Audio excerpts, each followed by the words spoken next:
Selamat pagi, sahabat Industrial Asset Management.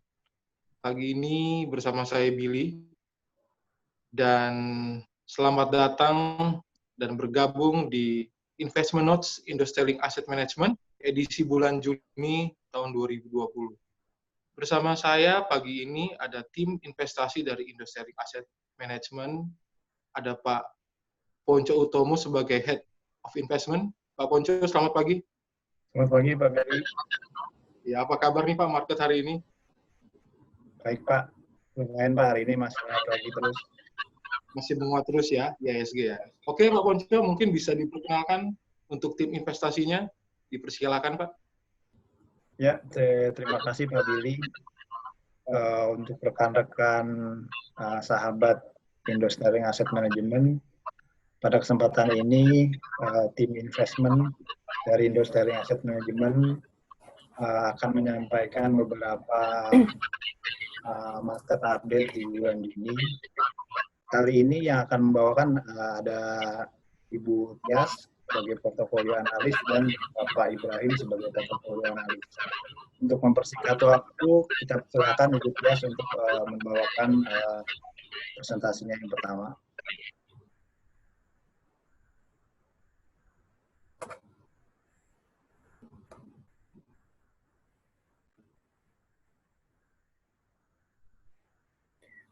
Oke, untuk bagian pertama, investment note kita bulan Juni 2020.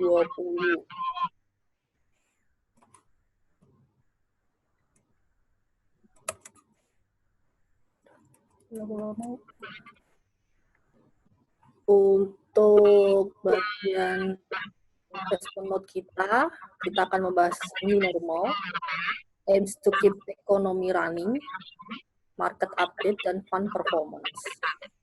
Untuk yang pertama, untuk new normal, aiming keep economy running, seperti kita ketahui, untuk dalam sebulan terakhir ini, negara-negara itu sebagian besar sudah atau bahkan ada yang sudah mulai melonggarkan atau mengakhiri lockdown-nya. Jadi pusat perbelanjaan, pusat restoran, kawasan wisata mulai dibuka secara bertahap dengan tentu saja melakukan protokol kesehatan. Kita lihat di sini secara global yang warna hijau ini yang sudah mulai melakukan pelonggaran atau sedang mempersiapkan. Which is itu sebenarnya hampir semua sedang melakukan. Tetapi ada ancaman yang sebenarnya menghantui ya dari pelonggaran lockdown ini. Yang kita ketahui pasti diberitakan namanya second wave. Ini terjadi di Korea Selatan maupun Jepang. Jadi untuk Korea Selatan bulan April lalu dia sudah mengakhiri lockdown-nya. Dan kita lihat di grafik tersebut, ada tren kenaikan positif harian kembali untuk di bulan Mei. Dan Jepang sendiri yang mulai melakukan pelonggaran di bulan Mei, pertengahan sampai akhir, tergantung provinsinya. Seperti Hokkaido dan Kitakyushu sendiri yang tadinya di dua provinsi ini sudah tidak ada penambahan kasus positif, dengan dimulainya pelonggaran seminggu atau beberapa hari kemudian dia sudah mulai ada kasus positif lagi. Jadi ini lesson learn yang perlu kita pertimbangkan gitu dalam pelonggaran lockdown. Untuk Rusia dan India sendiri berbeda kasus. Mereka bahkan berani melakukan pelonggaran atau pengakhiran lockdown di tengah kasus hariannya masih cukup tinggi. Dengan mereka sepertinya mempertimbangkan masalah perekonomian. Yang selanjutnya sendiri, di luar dari isu COVID, dalam bulan kemarin itu, mulai dari bulan Mei, dan nanti kita lihat ke depannya bagaimana antara hubungan US dan China yang mulai memanas. Bahkan berpotensi terjadi perang dingin. Itu hal ini dimulai dari tuduhan dari Presiden Trump yang meminta pertanggungjawaban China atas pandemi COVID yang terjadi. Amerika Serikat menganggap China lalai dalam penanganan COVID-19 ini. Dan tentu saja China membalas pernyataan-pernyataan tersebut merasa keberatan. Terus untuk di segi militer sendiri, di Laut Cina Selatan ada terjadi kenaikan tensi antara Amerika Serikat dan China, di mana kedua belah pihak masing-masing semakin meningkatkan keberadaan atau kehadiran di kawasan tersebut. Yang akhir-akhir ini itu terjadi di Pulau Paracel Island, di mana di situ sebenarnya ada drill minyak ya dari Malaysia dan China.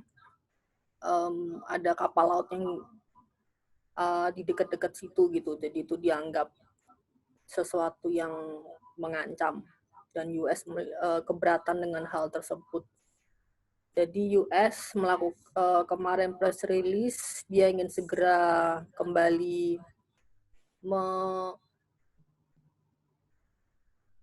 supaya kapal induknya yang kemarin sempat tidak beroperasi karena kena COVID, sekarang semoga-moga kapal induknya dikejar supaya bisa beroperasi lagi dan mungkin akan dirilis ke area tersebut. Terus yang terakhir juga ada Senat Amerika Serikat yang akhirnya menyetujui masalah undang-undang atau peraturan yang memungkinkan supaya Amerika Serikat tersebut mampu mendelisting perusahaan China yang listing di Amerika Serikat dengan cara mewajibkan perusahaan-perusahaan China yang listing di Amerika tersebut harus mengikuti standar akuntansi Amerika Serikat. Kalau tidak mau, konsekuensinya delisting. Makanya ini kita perlu lihat perkembangannya apakah semakin memanas atau bagaimana, dan bagaimana pengaruhnya tentu saja ke market itu sendiri. Untuk update kondisi perekonomian dari Amerika Serikat sendiri di bulan Mei kemarin, sebenarnya improving atau membaik.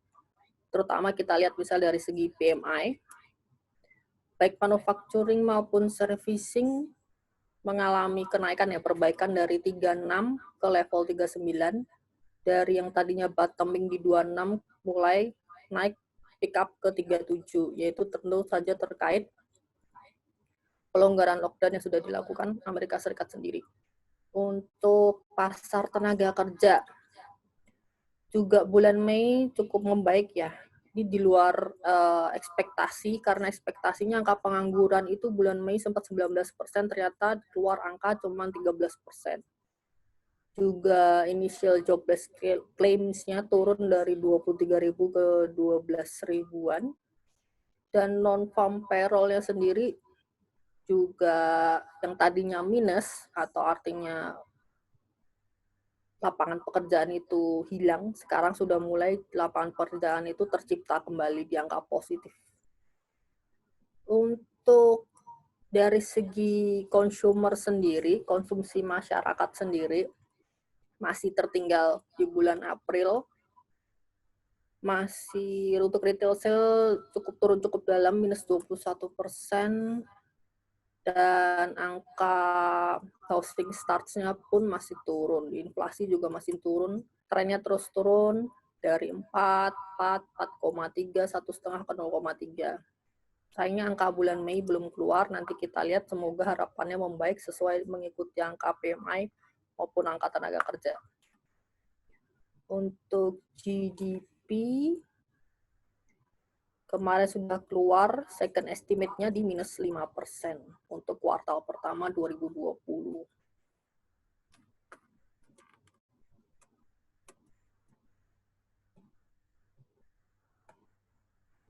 Untuk interest rate sendiri belum ada perubahan, terakhir masih di 0,25, sedangkan dari segi currency-nya sendiri, untuk bulan Mei dolar mengalami pelemahan. Dan untuk marketnya sendiri, saham untuk bulan Mei rata-rata semua mengalami positif, walaupun untuk year to date-nya sendiri untuk Dow dan S&P 500 masih minus. Untuk yield bond 10 tahun, trennya masih turun dari level 1% ke 0,6%. Ini berarti pasar bond masih cukup diminati investor, terutama memang kalau bond Amerika Serikat sendiri dianggap safe haven, jadi memang yield-nya masih turun. Untuk Eurozone sendiri, rata-rata negara anggota Eropa memang melakukan pelonggaran lockdown, dan konsekuensinya memang aktivitas ekonomi diharapkan kembali mulai. Kita lihat sendiri pada bulan Mei, sama seperti Amerika Serikat, PMI-nya maupun manufacturing dan service, dua-duanya sudah mulai rebound. Untuk consumer-nya sendiri, kita lihat kalau angka bulan April tentu saja masih bottoming, seperti retail sales masih minus yang sangat cukup dalam. Inflasi memang masih turun, sedangkan consumer confidence untuk data yang keluar bulan Mei di Eropa sedikit membaik. Unemployment di Eropa sendiri masih cukup stabil. GDP-nya untuk second estimate kuartal pertama 2020 masih di minus 3,2 dan minus 1,6 untuk UK. Interest rate-nya masih stabil di 0% untuk Eurozone, sedangkan British masih di 0,1. Sedangkan untuk saham kawasan Eropa bulan Mei, karena pelonggaran tentu saja positif. Untuk kursnya sendiri,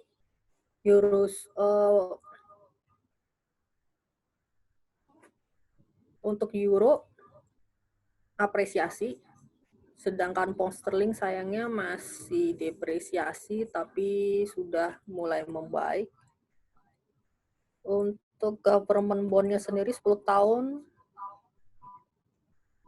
trennya masih negatif atau turun untuk UK, sedangkan Eropa yield-nya agak sedikit meningkat. Overall sebenarnya untuk Eropa maupun Amerika Serikat karena pelonggaran yang dilakukan terlihat dari beberapa angka yang sudah keluar memang aktivitas ekonominya sudah mulai berjalan sehingga mulai keluar dari bottom. Sedangkan di kawasan Asia sendiri, untuk China yang paling duluan sudah mengakhiri lockdown-nya, ternyata recovery-nya agak tertahan ya, seperti kita lihat dari PMI-nya, PMI manufacturing, yang tadinya di bulan Maret sudah spiking dari 35 ke 52, tapi malah justru bulan April dan Mei mengalami tren penurunan. Sedangkan servicing-nya memang masih naik. Dari consumer-nya China sendiri, untuk bulan April mengalami perbaikan. Untuk GDP, China kemarin memang udah rilis angka di minus 6,8%.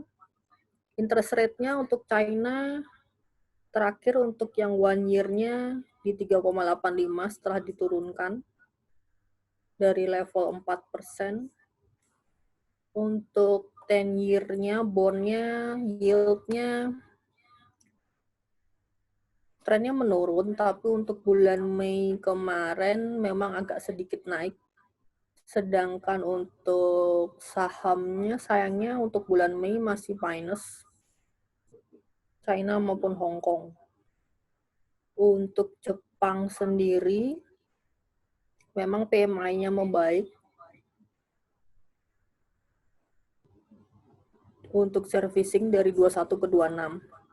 Tapi untuk manufacturing masih terus mengalami penurunan.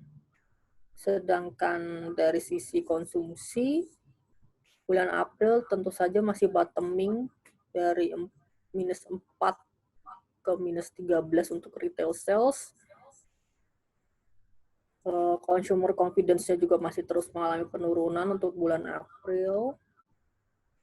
Interest rate tidak ada perubahan, masih di -0,1. 10-year bond-nya juga yield-nya sedikit mengalami kenaikan. Sedangkan pasar sahamnya untuk bulan Mei mengalami kenaikan 8%. Untuk currency keduanya mengalami pelemahan renminbi maupun yen. Jadi secara overall untuk Asia, China dan Jepang lebih tepatnya. Untuk China recovery-nya masih tampak tertahan, penyebabnya sebenarnya karena rest of the world-nya juga masih recovery atau agak tertinggal bahkan bisa dikatakan karena dia kan duluan membuka ekonominya sedangkan yang lain belum membuka. Jadi pasti dia akan tertahan oleh negara-negara lain, performance negara-negara lain yang baru pick up di bulan Mei. Untuk Jepang masih berat, mereka sudah memasuki resesi. Sebelum terkena COVID pun mereka sudah cukup berat perekonomiannya, apalagi terkena COVID, walaupun ekonomi sudah dimulai, recovery-nya sangat lambat dari sisi ekonomi. Dari sisi komoditas sendiri, sama dengan aset kelas yang lain, dia juga mengalami perbaikan di bulan Mei daripada di bulan April, seperti minyak, batu bara, palm oil, gold. Batu bara saja yang sedikit mengalami penurunan, tapi tidak terlalu dalam lagi.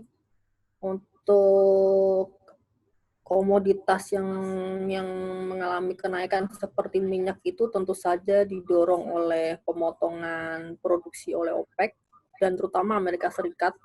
Data cadangan minyaknya sudah mengalami penurunan. Setelah sebelumnya bulan April sempat turun sangat dalam ya, seperti WTI yang sempat di area negatif. Sedangkan untuk batu bara masih cukup berat, masih belum terlalu recover karena China masih membatasi impor karena produksi di China-nya sendiri masih tinggi sehingga mereka masih membatasi impor. Sedangkan palm oil mengikuti harga minyak yang mengalami tren kenaikan dan juga mulai diharapkan dengan dibukanya ekonomi tentu konsumsi dari palm oil juga akan meningkat. Dan gold tetap sebagai safe haven tetap mengalami kenaikan. Jika dilihat dari grafik ini, kita lihat ternyata ranking Indonesia di global dalam hal dampak COVID-19 sebenarnya tidak terlalu parah dibandingkan negara lain. Dari sisi ekonomi, kita cukup lebih baiklah dibandingkan negara-negara seperti Singapura atau negara bahkan Amerika Serikat maupun British. Jadi dari sisi ekonomi sebenarnya dampak pandemi COVID-19 ini ke ekonomi kita sebenarnya masih lebih baik dari beberapa negara lain. Kita hanya dikalahkan oleh negara seperti China.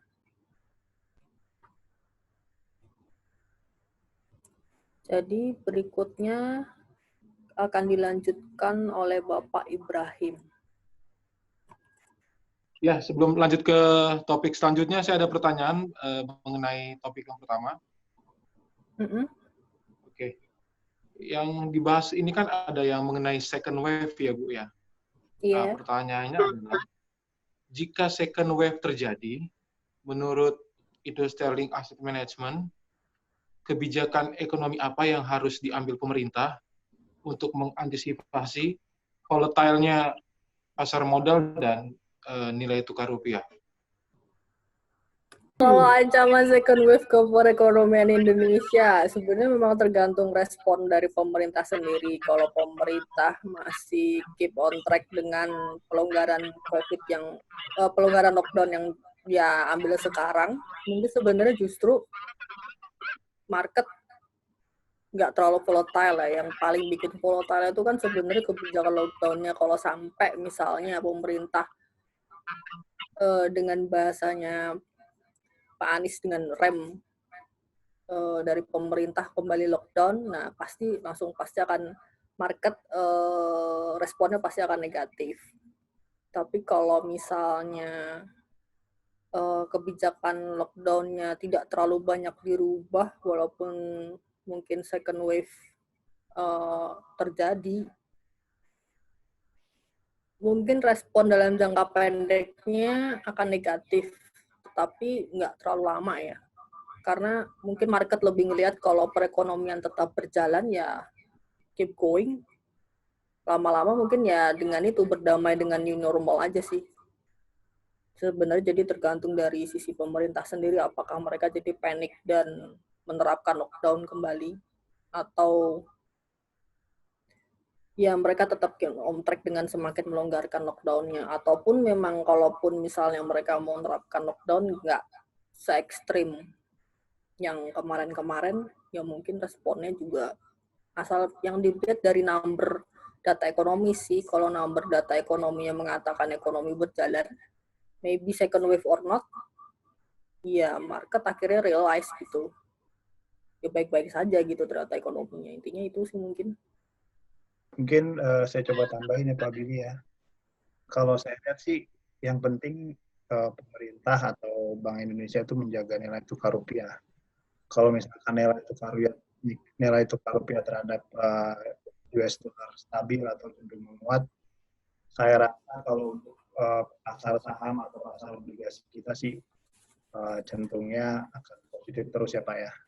Kalau selama ini kan BI udah menjadi menjaga obligasi negara kita di market udah bagus, terus juga ada kebijakan restructure kredit bermasalah karena akibat pandemik COVID-19. Jadi nilai tukar rupiah sempat melemah di atas 15.000, sekarang sudah kembali di bawah 14.000, tepatnya 13.850.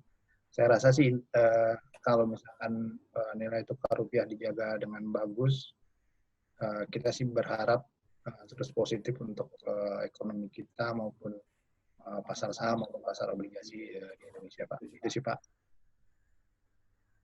Oke, terima kasih Pak Ponco dan Bu Tias. Jadi kita harus tetap melihat data dan juga pemerintah harus bisa menjaga nilai tukar rupiah. Oke, terima kasih Pak.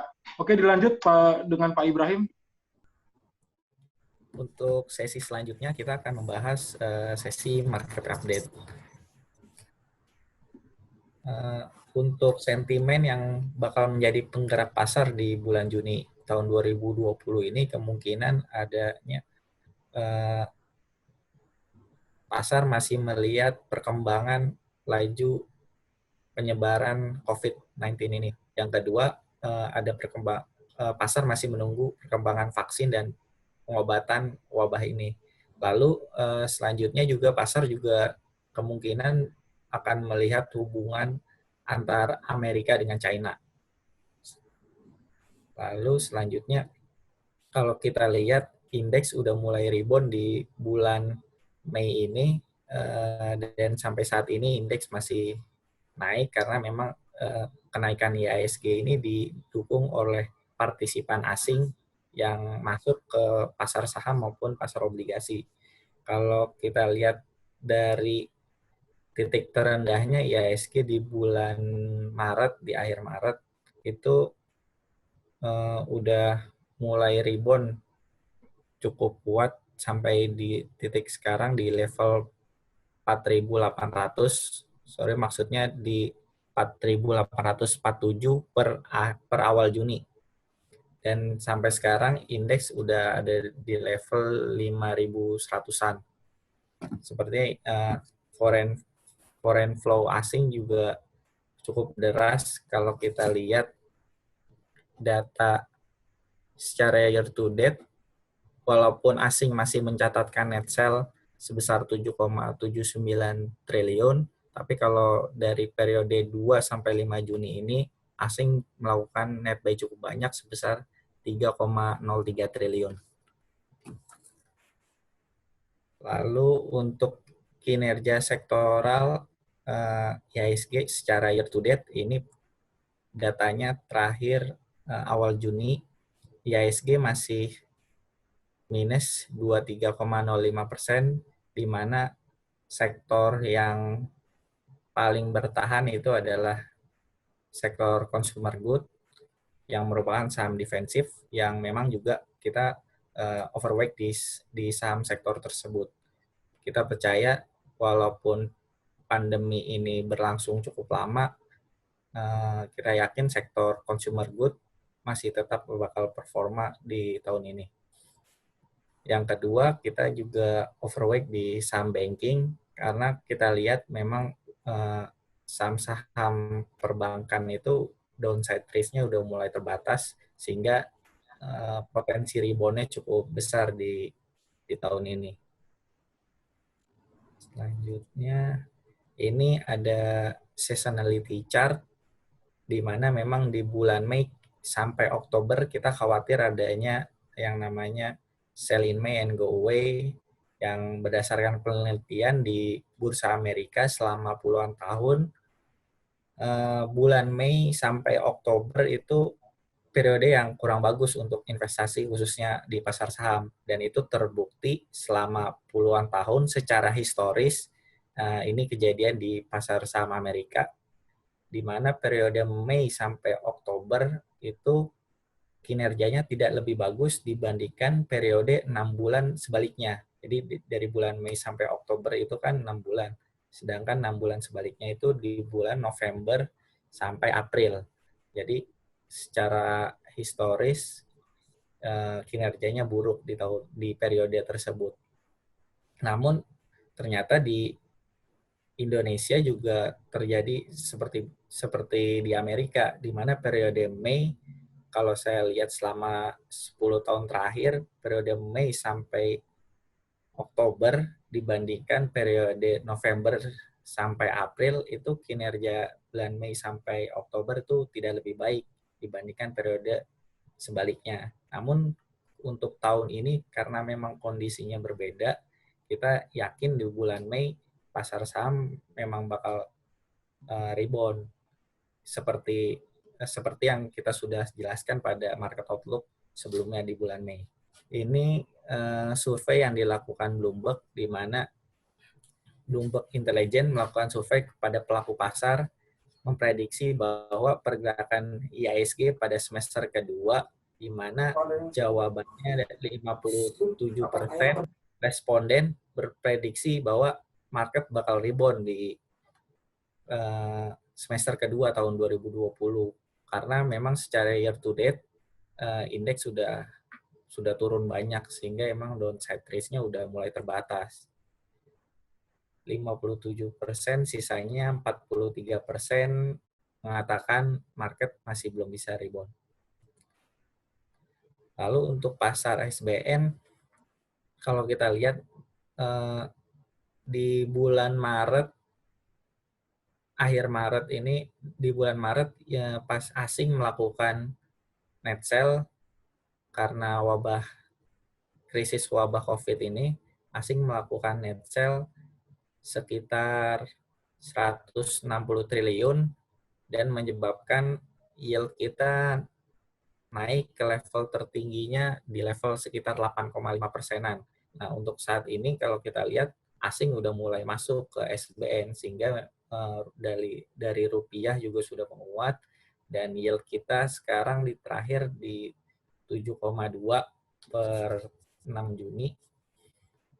Dan bakal ada potensi turun lagi karena memang kalau kita lihat negara seperti Brazil yang investment yang ratingnya di bawah kita itu yield-nya aja udah di 6,9-an.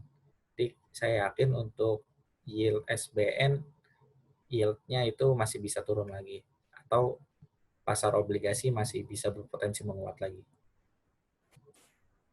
Ini potensi penurunan yield ini datang juga dari potensi BI memiliki ruang untuk cut rate. Kalau kita lihat inflasi kita itu udah turun di level 2%-an dan BI rate itu sekarang ada di 4,25.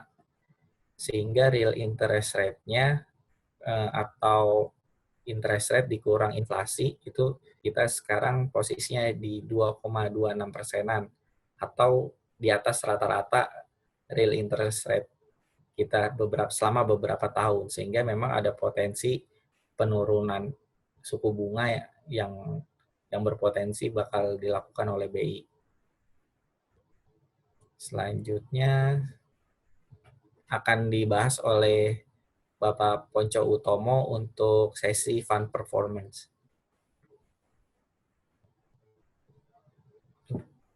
Terima kasih Pak Ibrahim. Selanjutnya saya akan bahas sedikit mengenai performance reksadana yang dipunyai Indo Sterling Asset Management. Yang pertama ada reksadana Indo Sterling Asset Management pasar uang. Kita selama penerbitan dari 8 Maret 2019 sampai kemarin di awal Juni, return-nya mencetak return 5,81. Ini memang agak di bawah benchmark Infovesta Money Market Fund karena beban manajer investasinya agak sedikit lebih besar karena kita melakukan semacam filantropi untuk menyumbang yayasan. Manajemen fee kita ini nanti akan dibagi ke 3 yayasan. Yang pertama ada Pita Kuning, Yayasan Vertikal dan sama Rumah Faye ini. Jadi Anda yang berinvestasi di reksadana pasar uang Indo Sterling berinvestasi sekaligus melakukan amal. Jadi memang performanya agak sedikit di bawah benchmark Infovesta. Untuk selanjutnya reksadana Indo Sterling Equitas Liquid Plus. Kalau sejak penerbitan sampai dengan kemarin di awal Juni 2020, kita sedikit di atas benchmark IISG maupun benchmark LQ45. Kita sih berharap kalau misalkan market sudah rebound, reksadana kita kemungkinan besar bisa memberikan return yang lebih tinggi karena komposisi mayoritas dari portofolio reksadana kita itu berisi saham-saham yang liquid, saham-saham yang sudah di screening dengan sangat ketat. Jadi kalau misalkan market sudah rebound, prediksi saya maupun tim reksadana kita akan lebih baik lagi di atas benchmark IISG maupun LQ45. Mungkin itu sih Pak Billy yang bisa kita sampaikan untuk investment note di bulan Juni. Pak Billy ada pertanyaan yang mau disampaikan? Baik Pak Ponco dan Pak Ibrahim, ada satu pertanyaan terakhir.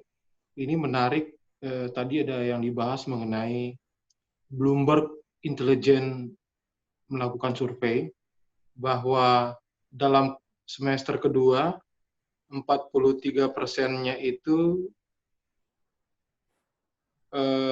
expect market bull, tetapi 57% 57% bull, 43% bear ya Pak ya. Nah, pertanyaan saya adalah, jika nanti terjadi second wave, kira-kira Pak, IISG bisa drop sampai di level berapa supaya kita bisa nampung untuk beli Pak? Terima kasih Pak. Karena untuk survei ini masih ragu-ragu ya Pak ya, tipis ya, 57-43. Jadi saya melihatnya tidak terlalu optimis 57%. Mungkin jika di atas 70% mungkin akan ketahuan. Makanya saya jika terjadi nanti second wave, kira-kira nanti bisa bottom di berapa lagi ya IHSG? Terima kasih Pak. Kalau saya lihat sih Pak, efeknya nggak begitu panik dibandingkan pada awal endemik COVID-19 ya. Mungkin ada sedikit turun, tapi kalau saya lihat sih IHSG masih bisa bertahan di atas 5.000. Karena menurut berita yang sudah ada sekarang, sudah ada beberapa perusahaan farmasi yang sudah melakukan penelitian dan diharapkan di akhir tahun ini vaksin COVID-19 ini sudah bisa dirilis. Jadi kalau kita lihat koreksi yang besar lagi sih kemungkinan tidak terjadi ya Pak. Jadi kita berharap IHSG terus rebound dan bisa mendekati pergerakan di awal tahun. Terima kasih atas penjelasan dari Pak Ponco, Bu Tias, dan Pak Ibrahim dari tim Investment Industry Asset Management. Semoga ini bisa berguna buat kita semua. Kita akan bertemu lagi dalam edisi berikutnya. Salam investasi.